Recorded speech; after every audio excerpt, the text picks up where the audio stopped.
Good. Thanks for coming. I thought all the other ones going on at the same time of this were really interesting, so thanks for choosing to come to this one. Hi, my name's Pete. I work for Greenpeace International, and I've been, about the last year and a half, 2 years, exploring virtual reality for campaigning, for change. Ignore the title. Anyway, what I'm going to talk about is how you use virtual reality, or how you can use it. Trying to answer the question, is VR worth it? It requires significant investment of time and thinking and energy to do. So is the investment worth it? So thank you very much. Over. So hopefully this is what we'll explore over the next sort of 10-15 minutes that I'm going to be talking. So I often think it's useful to start with a quote, maybe not that one, but this is something you might have heard a lot from Chris Milk, one of the sort of pioneers of the VR industry. There's been as much kind of hype, I suppose, about virtual reality and its potential. Lots of people saying it's an amazing thing. It has all of this potential to become more connected, more empathetic, etc. But there are just as many people who are saying negative things about it, who are detractors. The interesting thing about this quote is that it's not actually about virtual reality. It's from quite a famous Newsweek article published in 1995 called "Why the Internet Will Fail." And I think that that's a really interesting comparison right now with what people were saying was the potential of the internet back in the mid-90s compared to where we are now. This quote, and there's a long article about it, we're promised instant catalog shopping. That was, decades away then, but we're there now. And that's really what's happening with virtual reality at the moment. If you're familiar with Gartner, they are a technology research and advisory firm. And they have this thing that they call the emerging technology hype cycle, with wonderful names like the peak of inflated expectations and the trough of disillusionment. What most people seem to be saying at the moment is that what they say is that emerging technology goes through this cycle, and it gets an enormous amount of hype at this peak, and people think it's never going to meet that hype. And that's when technology goes into what they refer to as the trough of disillusionment, where people are saying, didn't take off, it's not working, it's not worth it, ignore it. But actually what they've found is that those technologies that go through this emerge and become stable and productive and useful and everyday mainstream things. So most people put virtual reality right now somewhere between the bottom of the trough of disillusionment and about sort of halfway up the slope of enlightenment. And actually, I don't know if you can see, but if you look at the color coding, Gartner are predicting mainstream adoption of virtual reality within 5 to 10 years. This is from 2015. So it's that kind of timescale, and that's really what we're seeing in the VR industry, is this move from experimentation to stability, and this kind of industry building itself around virtual reality. But what about NGOs? Well, there's already a lot of us using virtual reality. This is just a handful of the ones that I've seen. Lots of these NGOs are represented here, lots of them aren't. And we're all really experimenting. One of the things that people keep saying about VR is that there are no best practices, there are no rules. It's such a new medium that we don't really know quite how to use it effectively. So I'm going to talk a little bit about how we've done it, and maybe that's useful to you or not. So some of the really great examples that I've seen, some of the very famous ones as well, Clouds over Sidra and Waves of Grace, that were produced by the UN and an agency called Here Be Dragons /within/verse. They've gone through several name changes and divided up and recombined and all sorts of things. So they're a really interesting one. That's Chris Milk's agency that he founded. The app is called Within if you want to download and check out any of those films. The other ones that I think are fantastic is Too Much Information from the National Autistic Society and Don't Panic, and then 6x9 from The Guardian. These are, obviously The Guardian aren't an NGO, but as a way of telling a kind of incredible story, 6x9 is fascinating as well to do it in virtual reality because it's about solitary confinement. You're in this 6x9 foot cell and it never moves. So it's this kind of thing with virtual reality. You want these big spectacular shots flying over the sea or the forest or something like this. Is what we do. But they just put you in a boring concrete room, but they tell amazing stories through it, and you feel claustrophobic as you spend more time in there. It's really, really incredible piece of work. So I'm going to go through a case study fairly quickly of the first kind of major 360 film that we produced, which was called A Journey to the Arctic.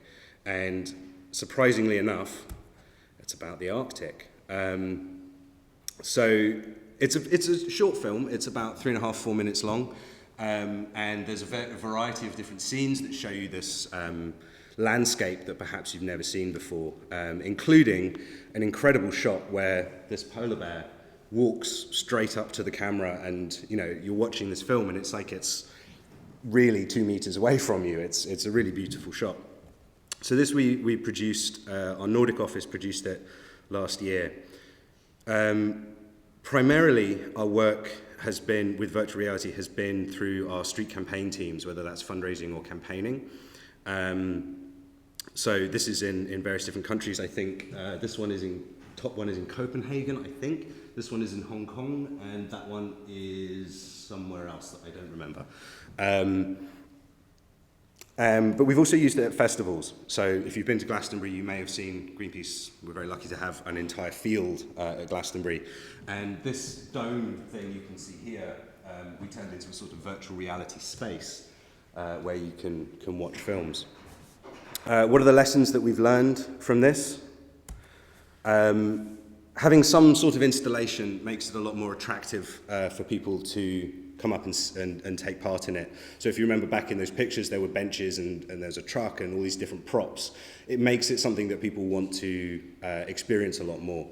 It's very important that the viewer feels safe, and that's part of why we have those sort of seats or props or whatever. It's part of that thing.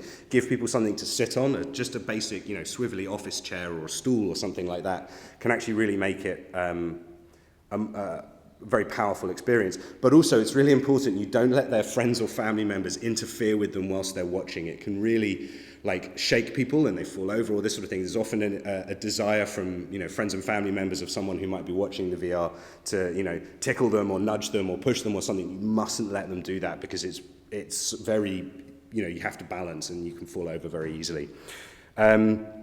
Take the time to speak with them afterwards. We've seen that often lots of people want to actually stop and have a long conversation about this.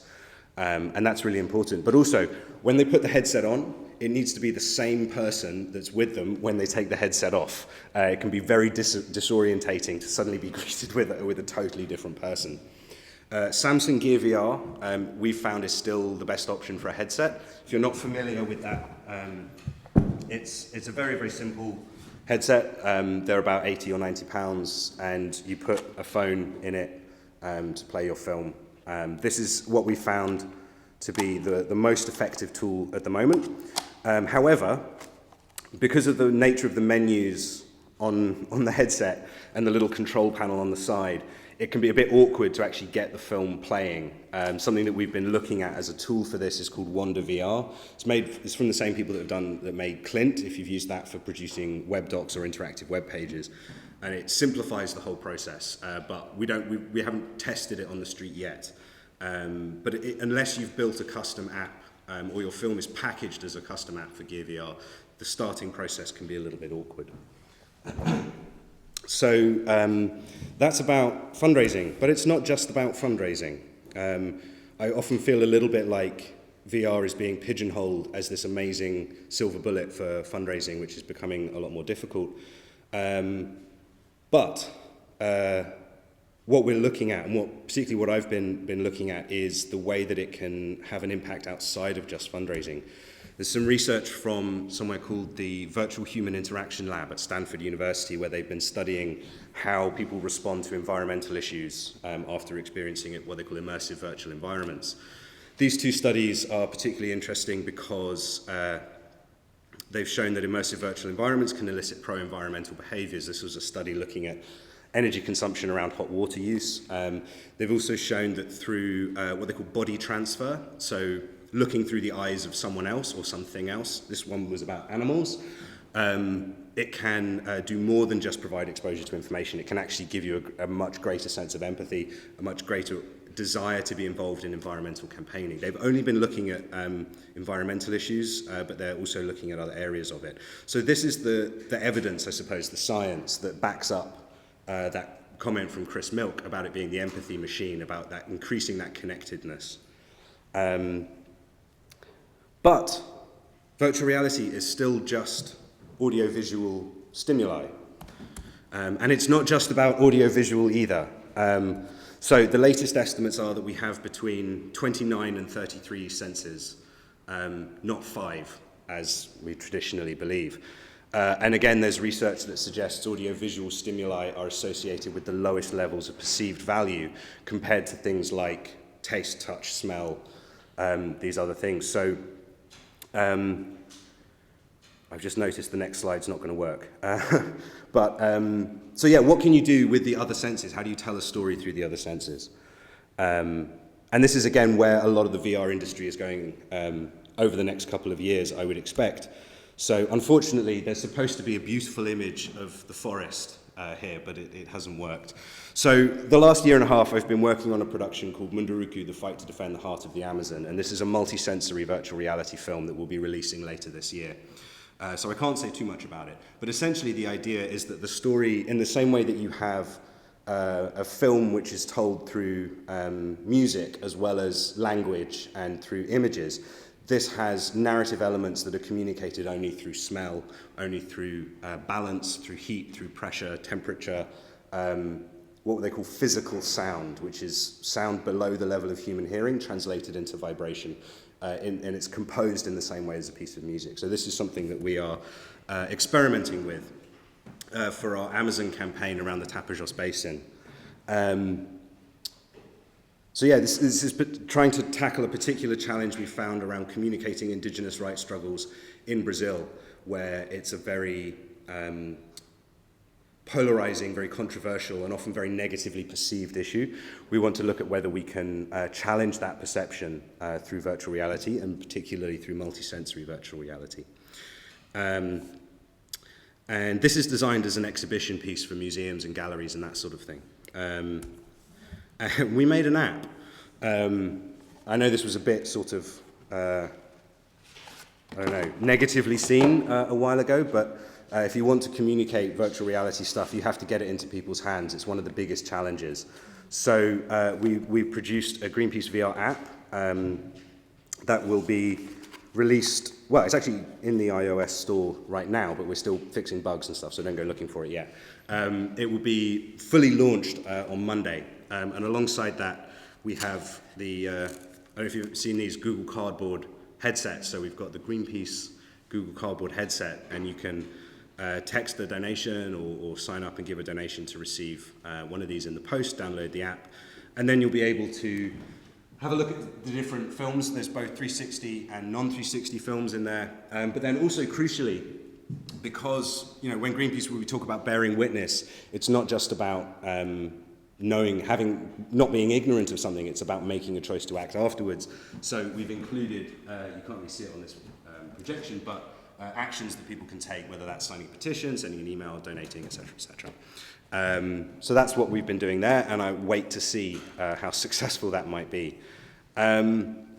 So I started with a quote, and I like to end with a quote. And this is something that's really been guiding a lot of our work for me personally through virtual reality, and it speaks a little bit to the previous talk just before lunch. And I think that this is one of the ways that we can start to tackle that challenge around the lack of feeling in perhaps our communication, a way that we can very empathetically communicate ideas and thoughts and feelings without bombarding people with facts or campaigning at people. I sometimes feel like a lot of us do that. We don't talk to people, we talk at them. So this is just something that's been in my head over the last couple of years working on this. So that's it. Thank you very much. This is how you can contact me if you want to do that, but I'm also around for the next couple of days. So thank you very much.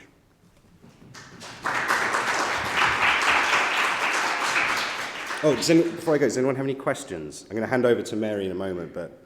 What's the name of the app? Greenpeace Virtual Explorer, I think. Hi. Sorry, I'm supposed to throw you this thing. Oh, it's fine. Okay, you can shout. No, you do use it, please. Okay. Here you go. Maybe pass it back?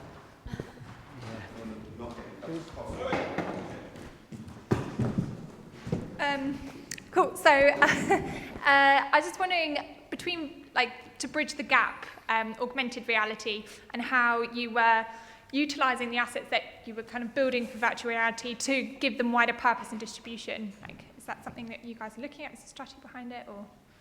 With augmented reality? Yeah. We haven't really used augmented reality. So for people who aren't familiar, augmented reality means CGI overlaid on live video through your phone. Virtual reality technically is an entirely virtual environment that you can interact with. Most of what we've done is actually 360 video, which a lot of people classify differently. I'm talking about it in terms of anything viewed through a headset.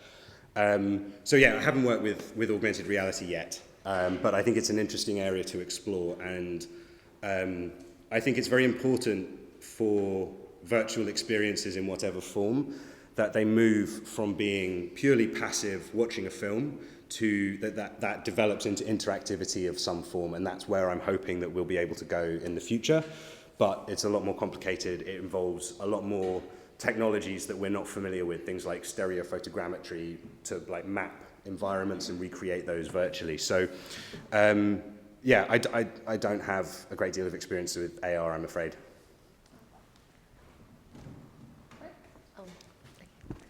Hi. So, Hi.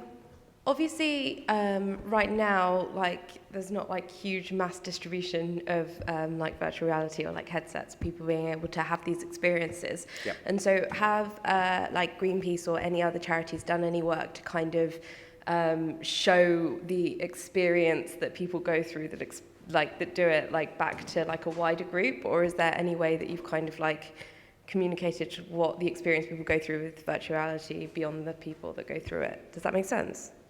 I think so. So how are people experiencing it in a larger way? Yeah, or like are you like telling the story at all of like what you're doing with virtual reality?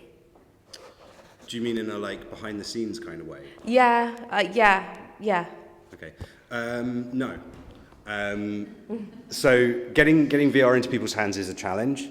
There's some data presented at a conference a while ago from John Petty Research, another technology research firm in the US, that they are predicting massive growth in ownership of virtual reality technology. So, you know, worldwide ownership of things like the top-end HTC Vive, Oculus Rift, PlayStation VR, they're expecting that to increase from a few 100,000 units now to several million by the end of the year. Similarly with, where did it go, the Google Cardboard type headsets, you know, 6 to 10 million of these in people's hands by the end of the year globally. So it's still small, but it's growing massively. But in terms of the behind the scenes story of how we do it, how we make it, we're not really focusing on that. Everything obviously fits within a campaign, and it works to support whatever those campaign demands are, and that's not something that we've focused on a lot. We might do it with the multi-sensory piece because it's a bit more interesting. There's more than just stick a camera down and run away. Yeah, we haven't really done that. So if Mary can start, because we Yeah, don't have enough time. I'm out of time, Sorry. okay.